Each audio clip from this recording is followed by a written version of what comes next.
Imagina por un instante a Fyodor Dostoyevsky caminando por las calles de San Petersburgo a mitad del siglo XIX, envuelto en su abrigo gastado, con los ojos encendidos por la convicción de que la fe, esa llama titilante en el corazón humano, es el último bastión contra el abismo. Ahora trasládalo mentalmente a mediados del XIX en Alemania, donde un joven Friedrich Nietzsche, de espíritu impetuoso y mirada afilada, proclama con voz cortante que Dios ha muerto y que la humanidad, liberada del yugo divino, debe forjar sus propios valores en el crisol del nihilismo. Dos visiones radicales convergen. Una defiende la existencia de un creador misericordioso y un orden moral objetivo. La otra exalta la ausencia de sentido impuesto y celebra la libertad creadora del individuo. Pero, ¿qué ocurrió para que ambas llegaran a extremos tan opuestos? Para Dostoyevsky, la experiencia de la muerte próxima, la condena a fusilamiento simulada por el zar y las penalidades de Siberia forjaron una convicción visceral. Sin fe, el hombre es un náufrago en un mar helado de desesperanza. Nietzsche, por su parte, influido por la filología y la filosofía griega, vislumbró en la decadencia cristiana la causa de la degeneración de la cultura europea, creyendo que la negación de Dios abriría paso a una nueva aurora de creatividad y grandeza humana. Detente un segundo y repasa tu propia relación con la fe y el sentido. Quizá creciste en una familia creyente, con rezos y cánticos matinales, o quizá tu entorno te enseñó a desconfiar de todo dogma. Sea como fuere, el eco de Dios ha muerto puede sacudirte, te obliga a preguntarte si realmente buscas consuelo en la fe, o si nunca exploraste la posibilidad de que el sentido nazca de ti mismo. De igual modo, la afirmación de Dostoyevsky de que prefiero quedarme con Cristo antes que con la verdad resuena como un desafío para defender la esperanza, aun cuando el mundo presente evidencia brutal de sufrimiento inocente. Este primer acto se sumerge en esas dos proclamas antagónicas. Comienza explorando la tesis nietzscheana. Dios ha muerto, Dios sigue muerto, y nosotros lo hemos matado. Siente el filo de esa frase retorciéndote el alma. Te presenta un mundo sin absolutos, flotando en el vacío de la indiferencia cósmica. El peso de matarlo tú mismo, o más bien, de asumir que Dios ya no sostiene tu existencia, te deja temblando en la orilla del abismo, sin la red de la fe. ¿Te estremeces ante la libertad absoluta o sientes terror ante la idea de que nada garantice tus valores? Luego pasamos al contrapunto de Dostoyevsky, el fragmento confesional donde declara que, aunque toda lógica pruebe la inexistencia de Dios, él prefiere quedarse con Cristo. Ahí radica su modelo de fe dramática, no un credo que se sostiene por pruebas, sino una entrega apasionada que valora la esperanza más que la consistencia intelectual. Esa fe se alimenta del amor sacrificial y de la compasión por el otro. Se arraiga en la convicción de que la verdad matemática no basta para abarcar el corazón humano. Mientras la tensión crece en tu mente, te invito a reflexionar. ¿Qué significado tendría para ti que Dios muriera de verdad? ¿Te sentirías liberado o perdido? Y al mismo tiempo, estarías dispuesto a abrazar la fe sin garantía, como quien se lanza al vacío con la certeza de que hay algo allá abajo para sostenerlo. A continuación, sumérgete en dos escenas emblemáticas que ejemplifican estas posturas. Por un lado, recuerda la descripción del relato del gran inquisidor.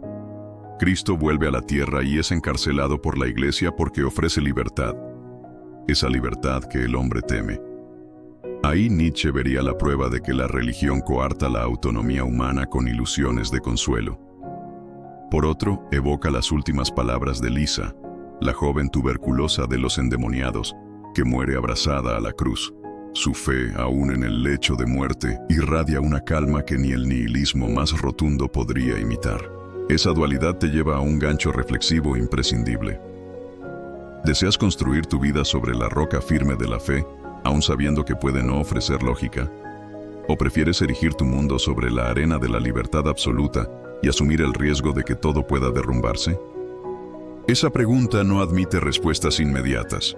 En lugar de ello, abre la puerta al segundo bloque, donde investigaremos las consecuencias existenciales de ambas opciones. La redención y la responsabilidad moral en Dostoyevsky versus la creación de valores autóctonos. y la afirmación de la voluntad de poder en Nietzsche. Allí descubriremos cómo cada postura moldea tu relación con el sufrimiento, la elección y el sentido de vivir. Mientras tanto, permite que estas reflexiones te acompañen en el silencio que sigue. Observa cómo tu respiración se hace más profunda o tensa, cómo tu mente busca refugio en recuerdos de momentos de fe o de rebelión. Ese murmullo interior, alimentado por estas ideas antagónicas, es la materia prima con la que construirás tu propia visión, una visión que no descartará la necesidad de fe ni renunciará a la autonomía creativa, sino que buscará integrar lo mejor de ambos mundos en tu viaje existencial. En el segundo tramo de este encuentro titánico entre fe y nihilismo, nos adentramos en las consecuencias existenciales de estas posturas, la redención y la responsabilidad moral en Dostoyevski, frente a la creación de valores autóctonos y la afirmación radical de la voluntad de poder en Nietzsche. Primero, observa a Raskolnikov, protagonista de Crimen y Castigo, cuyos pasos lo llevaron a justificar el crimen por sentirse extraordinario. Su teoría lo confinó a la soledad absoluta. La culpa paralizó su mente. La razón se tornó un torturador que repetía sin descanso sus propias palabras.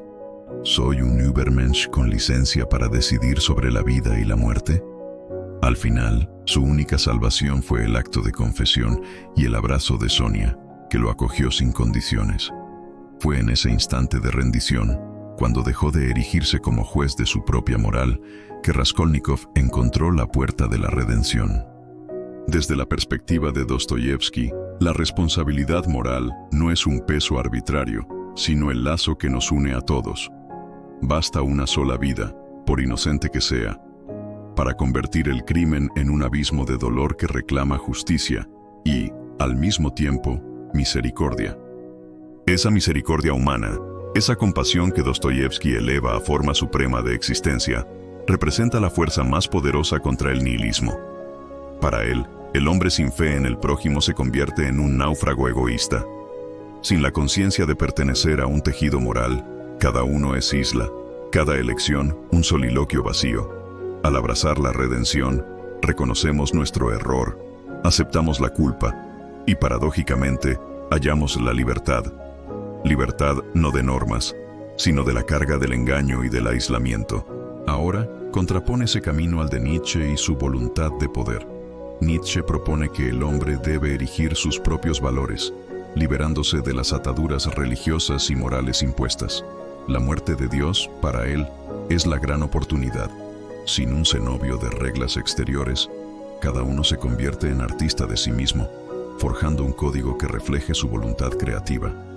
En Así habló Zaratustra, Nietzsche describe el nacimiento del Übermensch como superación de los límites humanos.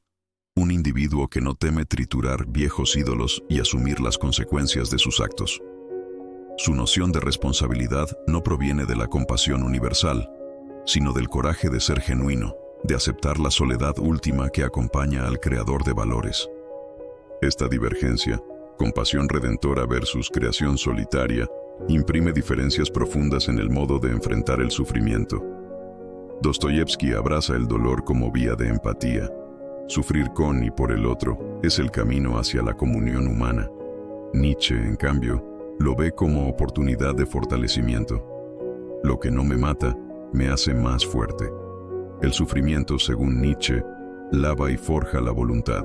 Según Dostoyevski, revela la dignidad y la miseria compartida. Reparar en tu propia experiencia te ayuda a discernir cuál de estos enfoques te provoca mayor resonancia, o, por el contrario, mayor disonancia.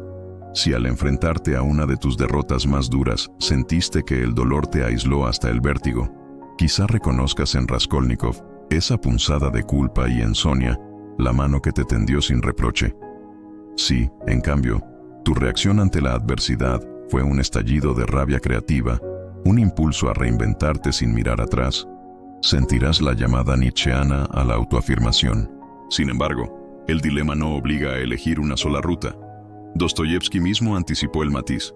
Reconocía en su psique criminal el delirio del poder, y Nietzsche alababa en Dostoyevski la profundidad psicológica que ningún filósofo había alcanzado. La propuesta entonces no es anular a uno en beneficio del otro, sino integrar la redención y la creación de valores. Imagina un Zaratustra capaz de confesar su propio crimen y buscar consuelo en una comunidad, o un Raskolnikov que, tras su expiación, decida forjar un código de vida basado en sus propias convicciones más audaces. Ese es el terreno fértil donde germina tu autenticidad compleja. Asumir la culpa con humildad y, al mismo tiempo, reclamar el derecho a reinventarte sin miedo. La responsabilidad moral dostoyevskiana y la vitalidad creadora nietzscheana se convierten en dos alas opuestas de tu libertad.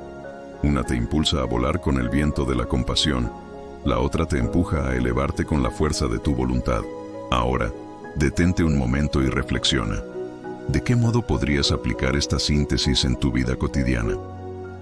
Quizás sea al enfrentar un conflicto laboral, pidiendo perdón por un error, humildad activa, y luego trazando un plan audaz para asumir un nuevo rol que te desafíe, voluntad de poder, o en tus relaciones personales, reconocer de corazón un malentendido y, a continuación, reinventar la forma en que demuestras tu afecto, asumiendo la responsabilidad de tu crecimiento.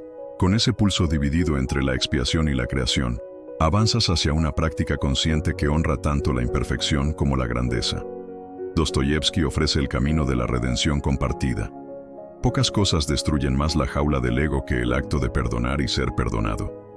Nietzsche propone el sendero de la autoafirmación. Pocas experiencias elevan más el espíritu que la conquista de un reto que parecía imposible. Es en este segundo acto donde profundizamos las consecuencias reales de ambas filosofías. La manera en que tu conciencia se expande al confesar tus faltas y al construir nuevas metas. La forma en que tu corazón crece cuando extiendes el perdón y cuando defiendes con convicción tu propia visión de la vida. Cada paso te acerca más a un equilibrio dinámico, donde la fe no es un refugio pasivo, sino un fundamento de tu voluntad, donde la voluntad de poder no se convierte en tiranía, sino en un impulso creativo responsable. Al concluir este bloque te propongo un ejercicio de integración. Identifica un área de tu vida donde hayas cedido al nihilismo, negando la fe o la esperanza, y otro donde hayas cedido al orgullo sin sentido, impulsado por la voluntad de poder sin compasión. Escribe en 2 columnas esas experiencias. En la primera, cómo te hundieron.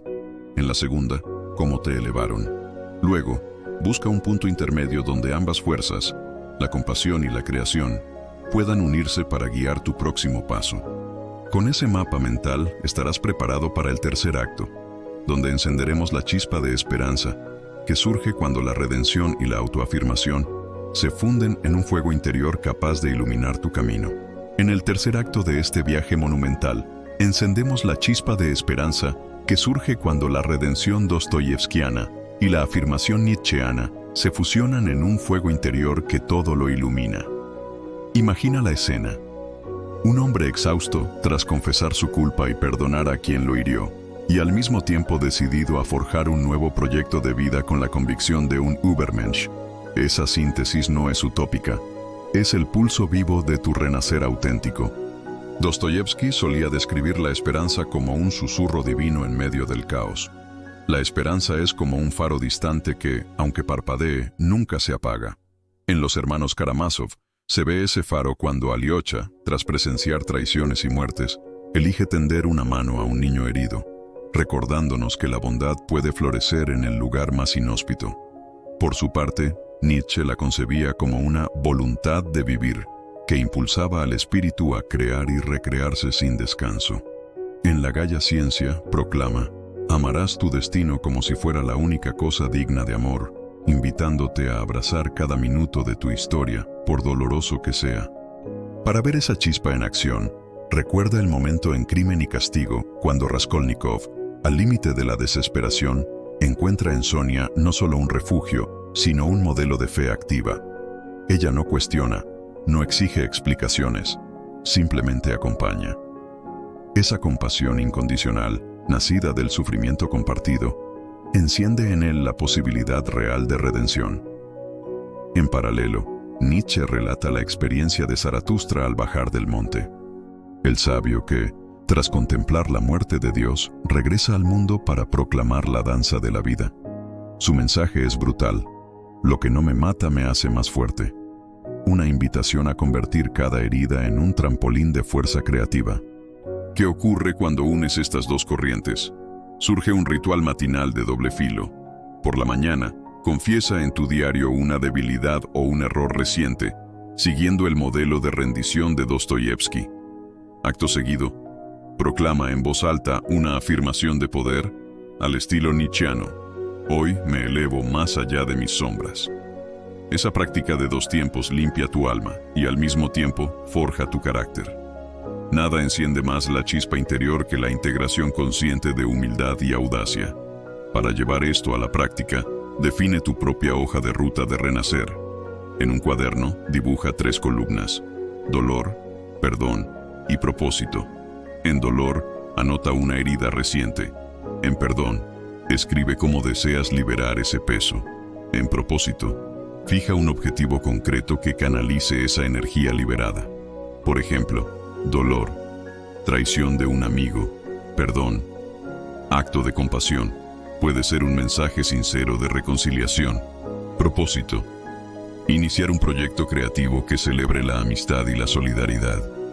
Esa chispa de esperanza requiere de un segundo ritual, la gratitud creativa.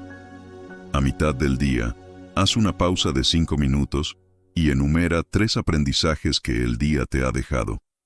No se trata de gratitud pasiva, sino de un agradece porque. Agradezco porque este reto me enseñó mi fuerza interior. Ese simple giro enfocará tu mente en la abundancia de oportunidades y convertirá cada desafío en combustible para tu motor existencial. Pero la chispa más poderosa nace en comunidad. Dostoyevsky celebraba los vínculos que sostienen al pecador arrepentido. Nietzsche hablaba de la fraternidad de espíritus audaces. Únete a un círculo de lectura y acción donde alternen lecturas de Crimen y Castigo y de Así habló Zaratustra. Comparte tus descubrimientos sobre culpa y voluntad de poder y escucha los de otros. En ese espacio, tu chispa de esperanza no solo arderá en tu pecho, sino que se propagará al de todos, creando un fuego colectivo de transformación. Profundiza esta fusión volviendo a los textos originales. Relee el pasaje final de Crimen y Castigo, cuando Raskolnikov comienza a asumir su pena y al mismo tiempo siente nacer en su interior un anhelo de vida auténtica en Siberia. Compare eso con el capítulo de La Gaia Ciencia, en que Nietzsche describe la danza tras la tragedia. Un individuo que, al aceptar la ruina de sus antiguas creencias, se libera para crear su propio camino. Observa cómo ambas historias te susurran: resurgir es posible. Para cimentar esta chispa, añade un ejemplo contemporáneo. Piensa en un emprendedor digital que, tras perderlo todo por un fracaso público, aplica este método. Al amanecer, escribe su error con honestidad. Después, establece una meta audaz para mejorar su proyecto. Tras 6 meses, no solo reconstruye su negocio, sino que lidera una comunidad que practica la humildad matinal y la afirmación creativa.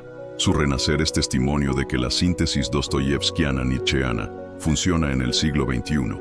Finalmente, este acto culmina con una pregunta que sella tu compromiso. ¿Estás listo para encender tu chispa de esperanza y forjar con ella un fuego que ilumine tu vida cada día? Con esa interrogación, preparas tu corazón para el cuarto y último acto, la integración definitiva y el llamado a la acción, donde plasmaremos estas prácticas en un plan de 7 días que convierta tu renacer en un fuego permanente, alimentado cada mañana por la humildad y cada tarde por la voluntad creadora. En el umbral de tu propio renacer se alza la prueba más decisiva: convertir la chispa de esperanza en un fuego inextinguible que ilumine cada paso de tu existencia cotidiana.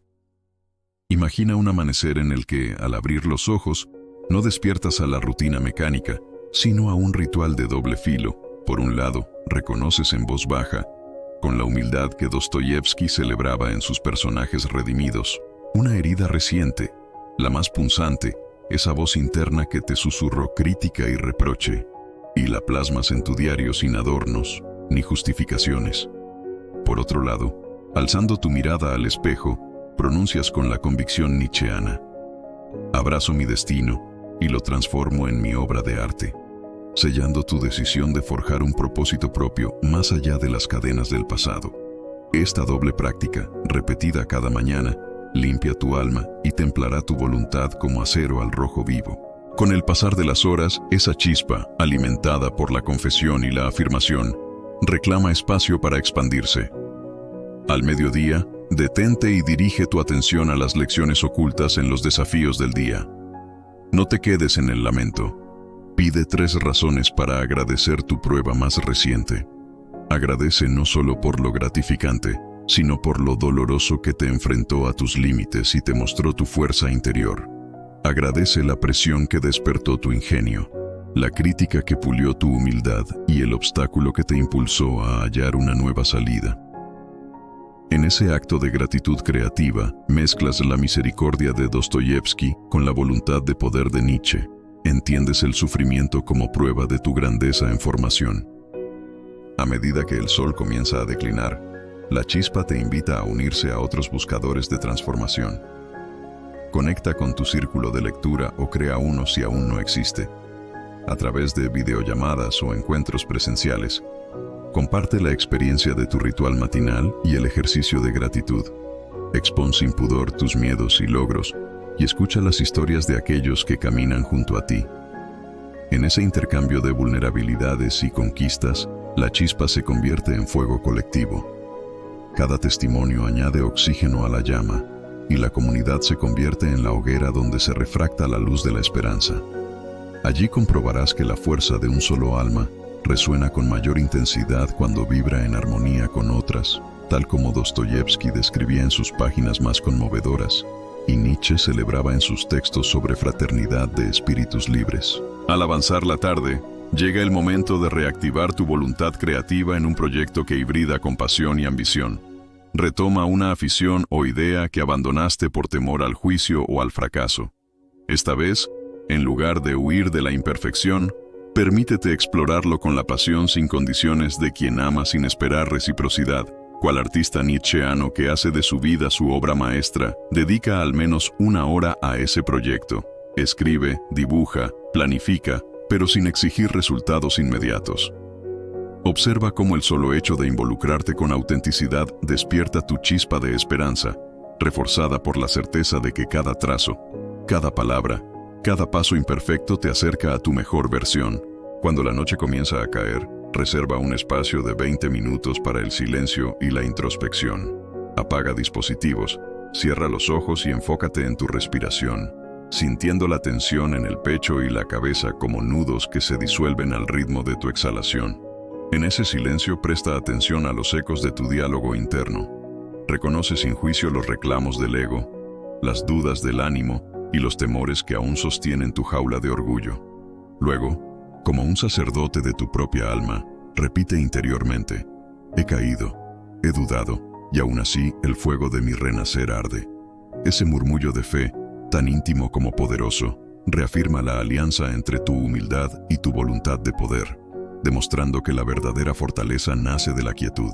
En el momento previo al descanso, reflexiona sobre la jornada completa. Vuelve a tu diario y anota 3 descubrimientos. Quizá hayas sentido cómo la confesión matinal aligeró tu mente de culpas, o cómo la gratitud creativa cambió tu mirada hacia la adversidad. Quizás hayas percibido el impulso creativo, renacer en tu proyecto abandonado, o la solidez de tu chispa al compartirla en comunidad. Registra esos hallazgos de manera concisa, acompañado de un compromiso para el día siguiente, manteniendo así el círculo virtuoso de tu plan de 7 días. Con el transcurso de esta semana, notarás que tu chispa de esperanza se ha convertido en brasero. Arde constante, a prueba de vientos adversos. Cada mañana, cada acto de gratitud, cada intercambio comunitario y cada instante de silencio alimentan ese fuego. Verás transformarse tu confianza. Ya no eres un náufrago en un mar de incertidumbre, sino un navegante que traza su rumbo con la brújula de su propia convicción, mezclando la compasión por los demás con la determinación de elevarse más allá de sus límites. Este no es un plan rígido, sino un proceso dinámico. Si algún día tropiezas, vuelve a tu ritual de confesión-afirmación con la misma ternura con la que Aliocha consuela al herido y con la misma audacia con la que Zaratustra lanza su proclama al viento. La clave es persistir, reavivar el fuego incluso en la ceniza, Los 7 días marcan el inicio de un hábito que se irá ampliando a 30, luego a 100, y así tu fuego interior se mantendrá vivo durante toda tu vida. Ahora, antes de cerrar, te lanzo una última invitación. Comparte en los comentarios cuál de las prácticas te ha sacudido más, qué resistencia enfrentaste al intentar el ritual y cómo piensas alimentarlo mañana. Tu historia puede encender la chispa de alguien más. Si este viaje resonó en tu alma, dale me gusta para que más buscadores de verdad lo descubran. Y suscríbete para no perder nuestras próximas exploraciones de autoayuda, desarrollo personal y filosofía existencial con Dostoyevsky y Nietzsche. Recuerda que la vida es la obra que tu alma escribe cada día. Con tu chispa de esperanza y tu voluntad creativa unidas, ya posees la antorcha que iluminará tu destino. Adelante, camina libre y creativo, y conviértete en el testimonio vivo de un renacer constante.